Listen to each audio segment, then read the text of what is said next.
മഹത്തുക്കളായ സ്വാലിഹീങ്ങള്, അള്ളാഹുവിന്റെ ഔലിയാക്കന്മാര്, അവർ മുഴുവനും തേടിയത് ജനങ്ങളുടെ തൃപ്തിയല്ല, ജനങ്ങളുടെ തൃപ്തിയല്ല, അധികാരികളുടെ തൃപ്തിയല്ല, രാജാക്കന്മാരുടെ തൃപ്തിയല്ല, നേതാക്കന്മാരുടെ തൃപ്തിയല്ല.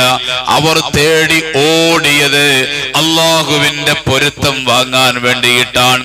അങ്ങനെ ഓടി ഓടിയാണ് ചില മഹത്തുക്കൾ കാടുകളിലേക്ക് ചെന്നത്, ചിലര് വനാന്തരങ്ങളിലേക്ക്, മലമുകളിലേക്ക്, ചിലരൊക്കെയും ഓടിയെത്തിയത്.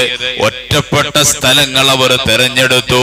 മനുഷ്യന്മാര് ഇല്ലാത്ത സ്ഥലങ്ങള്, ജനവാസമില്ലാത്ത സ്ഥലങ്ങള്, റബ്ബിനെ മാത്രം അവർ പ്രിയം വെച്ചുകൊണ്ട് റബ്ബിനെ മാത്രം തൃപ്തിപ്പെടുത്താൻ വേണ്ടിയിട്ട് അതേ മനുഷ്യവാസമില്ലാത്ത ഒറ്റപ്പെട്ട മേഖലകൾ അവർ തെരഞ്ഞെടുത്ത് ഭക്ഷണം